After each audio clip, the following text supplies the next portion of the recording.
북위 61도의 외딴 계곡 아부급 깊숙한 곳에서 하나의 비밀 작전이 실행되었습니다. 대형 수송 헬리콥터 한 대가 거대한 나무 상자 28개를 야생 한가운데로 떨어뜨렸습니다. 그 안에는 28마리의 우드바이슨이 들어있었습니다. 몸무게 1톤에 달하는 이 생명체들은 40년 전 완전히 멸종했다고 선언된 존재들이었습니다. 이들은 지구상의 마지막으로 남은 순종 개체들이었습니다. 생물학자들은 그들을 이 황야에 내려놓고 떠났습니다.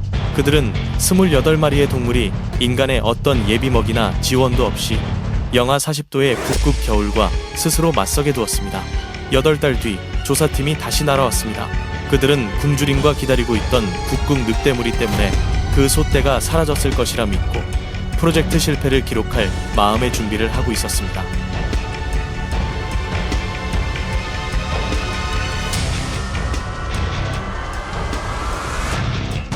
하지만 상공에서 적외선 열화상 카메라가 기록한 장면은 과학계 전체를 뒤흔들었습니다. 눈 속에서 움직이는 열 신호들은 생물학 교과서에서 그들이 예측했던 그 어떤 것과도 달랐습니다. 그것은 단순한 생존이 아니었습니다. 그 솥대는 어떤 기계나 인간 기술자도 복제할 수 없는 방식으로 거대한 땅 전체를 다시 구조화하기 시작했습니다. 버려진 28마리의 동물이 어떻게 한 대륙 전체를 바꿀 힘을 가질 수 있었을까요? 그리고 과학자들이 그 눈 아래에서 발견한 가장 끔찍한 것은 무엇이었을까요? 나안이 뷰트에 나타난 이 28개체의 존재는 평범한 보전 계획이 아니었습니다.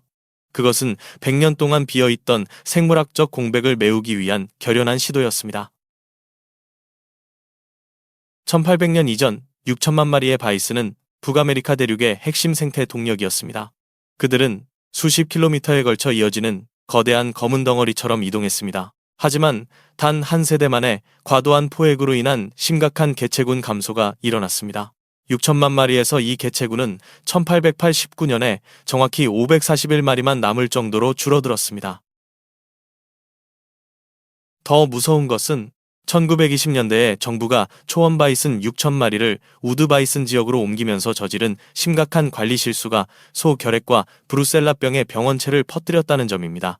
유전적 교잡이 너무 강하게 진행되어 생물학계는 원시 우드 바이슨의 혈통이 본래성을 잃었다고 믿게 되었습니다. 특히 우드 바이슨, 즉 타이가 숲에 적응한 몸무게 1톤이 넘는 거대한 생명체들은 모든 과학 보고서에서 완전히 사라졌습니다. 세계는 그들이 멸종했다고 받아들였습니다. 모든 것은 1957년에 바뀌었습니다. 외딴 야를링 강지역 위를 비행하던 한 조종사가 숨어 살고 있던 약 200마리의 작은 무리를 발견했습니다. 그들은 가장 혹독한 지역에서 인간의 영향으로부터 멀리 떨어져 살아남아 있었습니다. 이후 DNA 검사는 이들이 현존하는 가장 순수한 원본 개체들이라는 사실을 확인했습니다.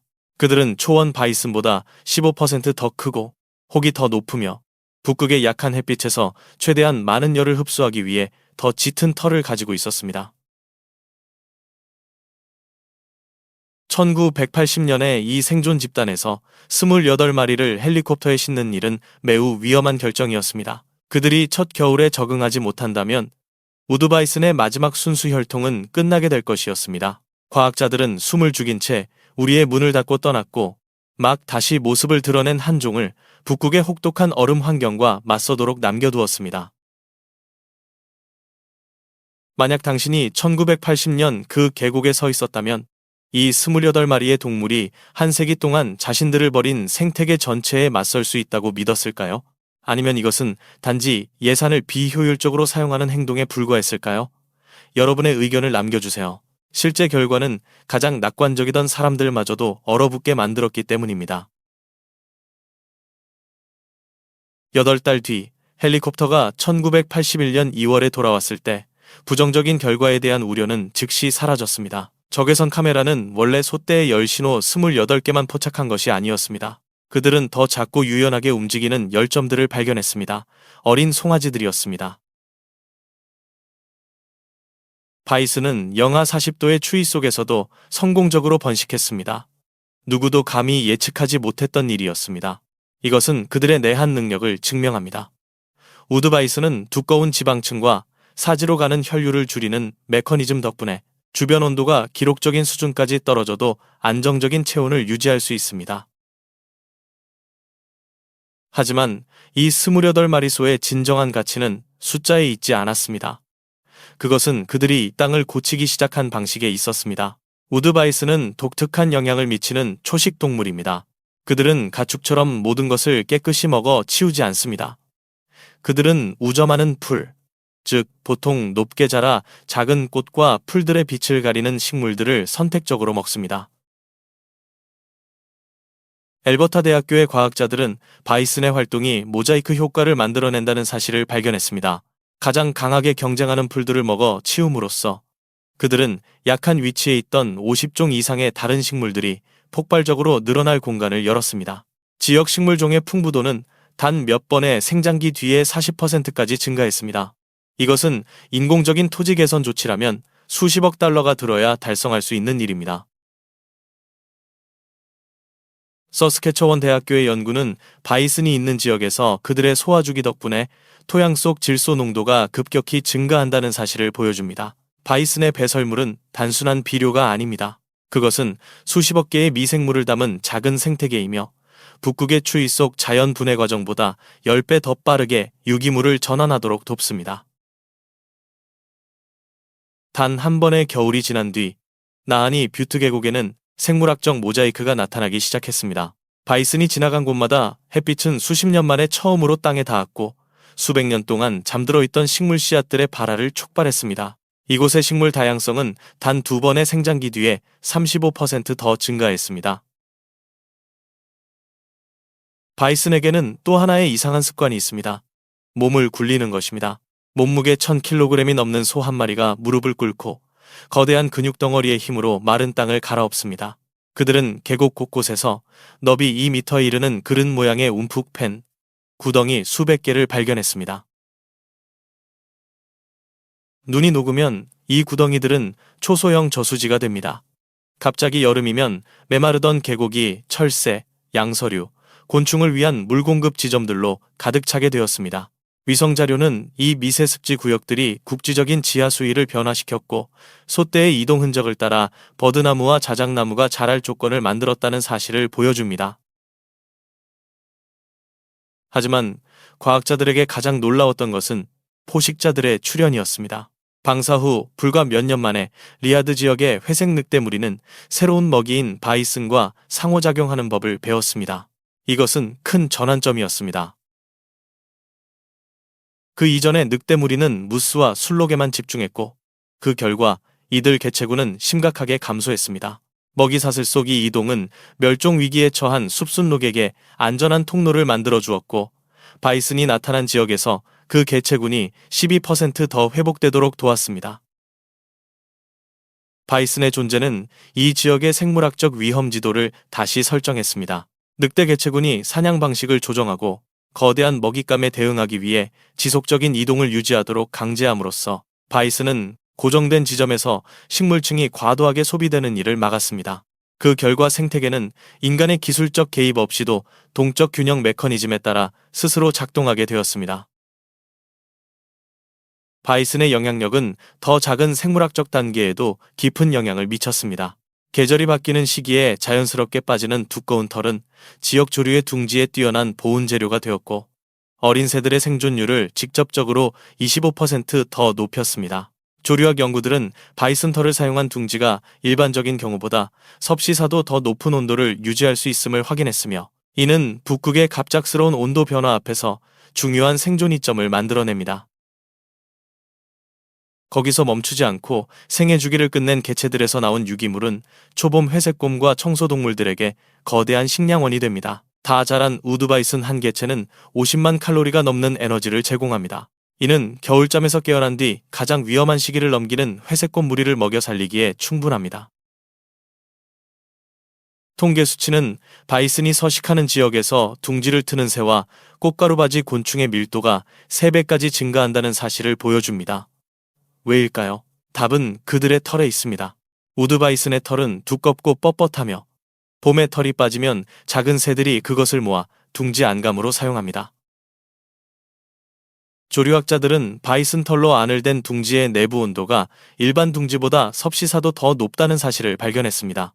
이 재료는 보온성이 매우 뛰어나 늦추위를 견디고 살아남는 어린 새들의 비율이 급격히 증가했습니다. 심지어 북극 까마귀는 이상한 공생관계까지 형성했습니다. 그들은 늑대의 사냥 과정에서 남는 먹이를 활용하기 위해 바이슨 무리를 따라다니며 하늘 위의 정찰병 같은 역할을 합니다. 1980년의 전략은 북아메리카 생물학 역사상 가장 눈부신 성공 모델이 되었습니다. 나한이의 최초 28마리에서 시작된 개체수는 여러 주와 준주 전역으로 퍼져나갔습니다. 유콘에서는 비슷한 번식 집단을 바탕으로 조성된 아이시이크 바이슨 무리가 현재 기준으로 170마리에서 2,500개체 이상으로 급증했습니다. 매년 20에서 25%의 성장률은 자연 속에서 이처럼 큰 동물에게는 모든 기대를 뛰어넘는 수치입니다. 이 성공은 대규모의 긍정적인 생태 연쇄 반응을 만들어냈습니다. 알래스카와 러시아 지역에서 우드 바이슨은 영구 동토층을 보존하는 핵심 역할을 수행하고 있습니다. 숲 이끼층을 초원으로 대체함으로써 그들은 태양빛 반사 효과를 높이고 지표면이 열 에너지를 흡수하는 일을 줄입니다. 이 성공은 전 지구적 규모의 작전으로 이어지는 길을 열었습니다.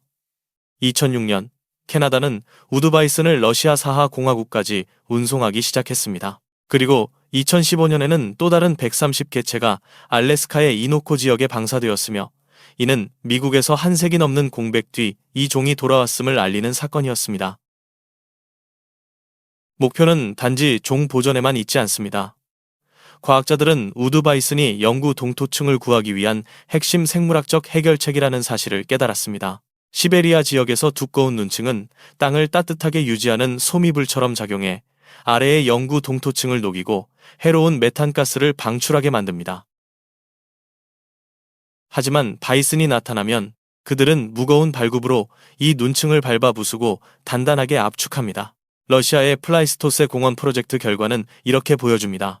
바이슨이 활동하는 곳에서는 겨울철 지면 온도가 자연적으로 두꺼운 눈이 덮인 곳보다 섭씨 15도까지 낮아집니다.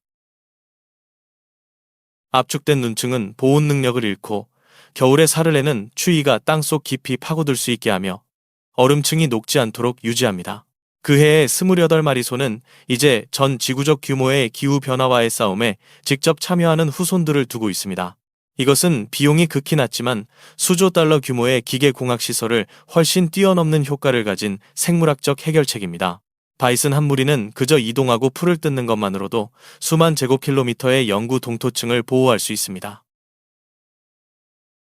그러나 바이슨의 강력한 성장은 처음 예상했던 범위를 벗어난 복잡한 시나리오들도 불러왔습니다. 개체군이 너무 빠르게 증가하자 야생동물과 인간의 생활 공간 사이의 상호작용에서 해결해야 할 문제들이 생겨나기 시작했습니다. 유콘 지역의 개체수 증가는 서식 범위를 둘러싼 갈등을 만들어냈습니다. 넓은 범위로 이동하는 소떼는 카스카데나 원주민들의 전통적인 식물 채취 지역에 영향을 미쳤습니다. 또한 그들의 거대한 체중은 오랜 역사와 유산 가치를 지닌 장소에도 영향을 주었고 공동체의 이익에 맞게 보전 방법을 조정할 필요성을 낳았습니다. 이 갈등은 매우 깊어서 2000년대 초반 지역 주민들은 계속해서 소를 방사하는 일에 강하게 반대했습니다. 그들은 정부가 원주민의 생계보다 복원 대상 동물을 우선시하고 있다고 보았습니다.